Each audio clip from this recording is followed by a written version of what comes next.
ماہنامہ دریافت سے انتخاب کی سیریز کے سلسلے میں ماہنامہ دریافت کے شمارہ نمبر 9 سے افسانے منتخب کیے گئے ہیں۔ جن افسانہ نگاروں کے افسانے منتخب کیے گئے ہیں ان کے نام یہ ہیں: جیلانی بانو، احمد داؤد، اعجاز احمد فاروقی اور انور سندرائے۔ ان چاروں افسانہ نگاروں کی کہانیاں علیحدہ علیحدہ پیش کی جا رہی ہیں۔ دریافت سے منتخب دوسرا افسانہ، جس کا عنوان ہے ایک انسان دشمن کہانی، کہانی نگار احمد داؤد۔ سماعت فرمائیے ایک انسان دشمن کہانی۔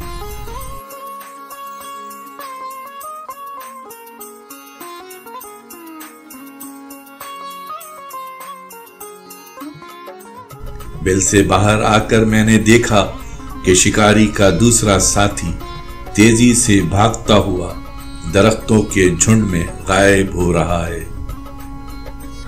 مجھے انسان کی بے مروتی پر رونا آیا۔ بھاگتے شکاری کا تعاقب کرنے کے بجائے میں بل کے پاس بیٹھ کر اپنی شریک زہر کا انتظار کرنے کے ساتھ ساتھ مرتے شکاری کی سیال ہوتی لاش دیکھنے لگا، جس کی رگوں میں زہر نے دوزخ بنا دیا تھا۔ اس دوزخ میں اس کا بدن لمحہ لمحہ راکھ ہو رہا تھا، لیکن میری زبان اور تالو انسانی لہو کے غلیظ ذائقے سے آشنا ہو چکے تھے۔ میں نے تھوک کر انسانی لہو کے اثر سے خود کو رہا کرانا چاہا، لیکن جو ہی جھاگ جیسی تھوک کا ایک قطرہ گھاس پر گرا، گھاس جل اٹھی۔ اس سے پہلے ایسا نہیں ہوا تھا۔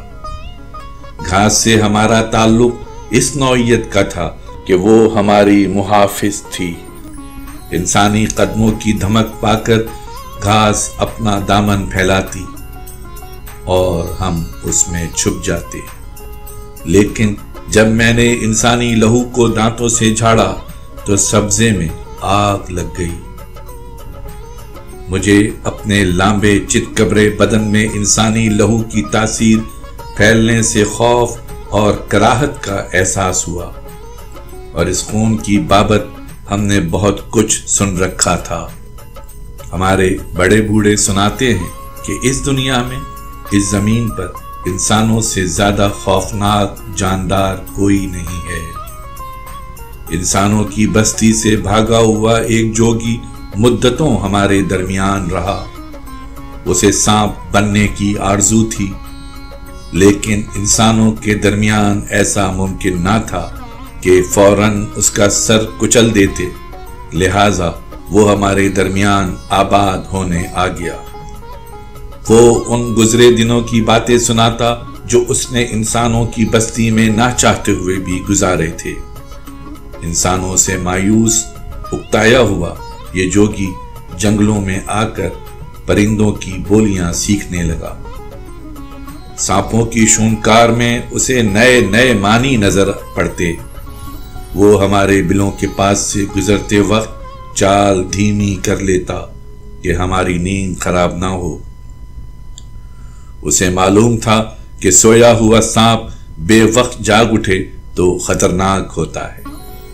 وہ ہمارا دوست بنا تو ہم اس کے ساتھ کھیلتے تھے، اس کے کندھوں پر سوار جھولتے، گلے کا ہار بنے رہتے۔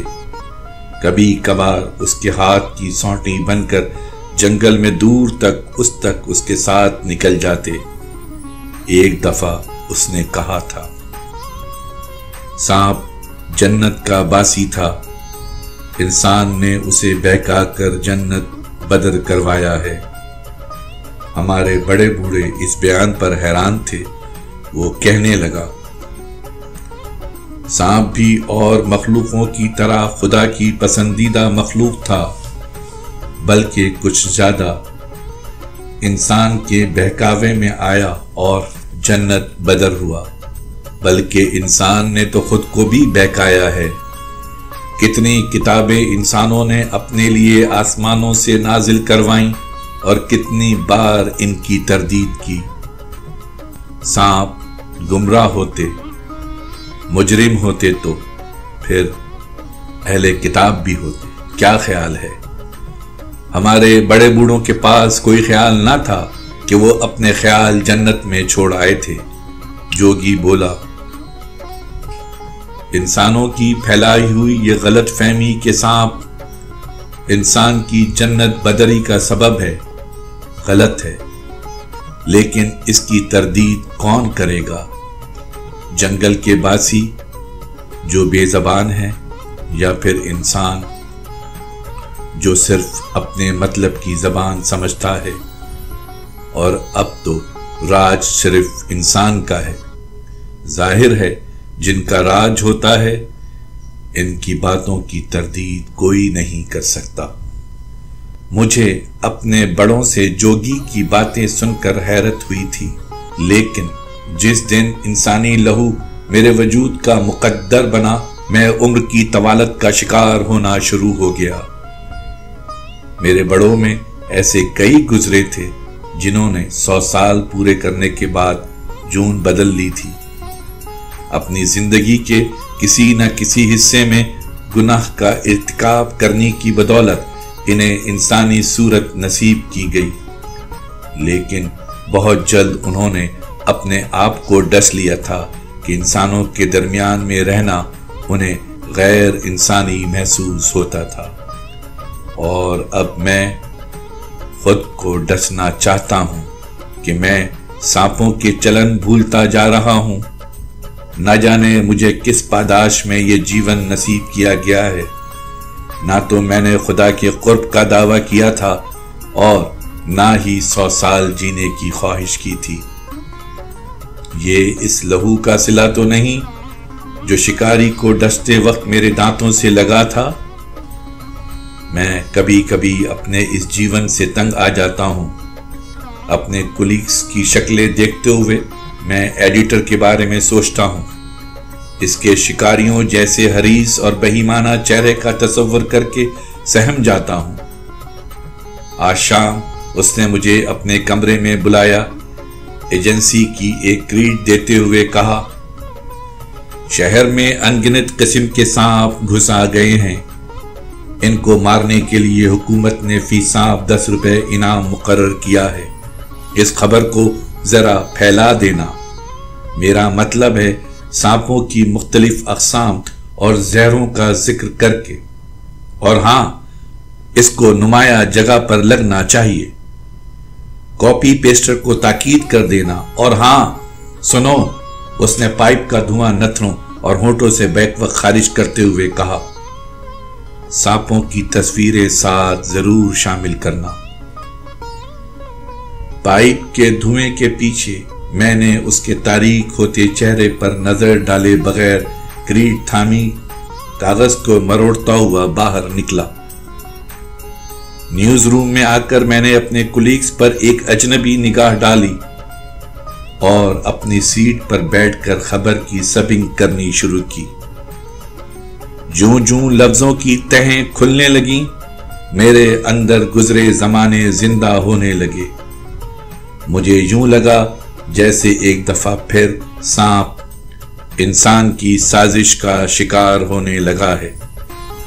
پہلے انہیں جنت بدر کر دیا گیا، اور اب فی سانپ مارنے کا انعام 10 روپے رکھ کر زمین بدر کرنے کا اہتمام کیا جا رہا ہے۔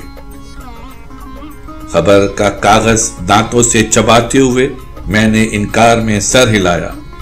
اپنے ہمزاد کا، اپنی جنس، اپنے اجداد کے خلاف انسان کی سازش کا آلہ کار بننے سے انکار کیا۔ کمرے سے باہر پھیلی دنیا، شہر کے باشندوں، اپنے کولیگز اور ایڈیٹر سب کو اپنی زہریلی نفرت بھری فاتح للکار میں کہا، تم سب انسان ہو، ذلیل، ظالم، ریاکار، حریص۔ میں اپنے بھائیوں کو مارنے میں تمہارا دست راست نہیں بنوں گا۔ میری آواز شہر کے چوراہوں کا چکر کاٹ کر واپس مجھ تک آئی۔ میرے کولیگز میری پھنکار سن کر اپنی جگہ سے اٹھے۔ اپنے درمیان ایک سانپ کو موجود پا کر ان کی انسانیت جاگی، اور اب ان میں سے ہر ایک 10 روپے فی سانپ مارنے کا انعام پانے کے لیے مجھ پر جھپٹ رہا ہے۔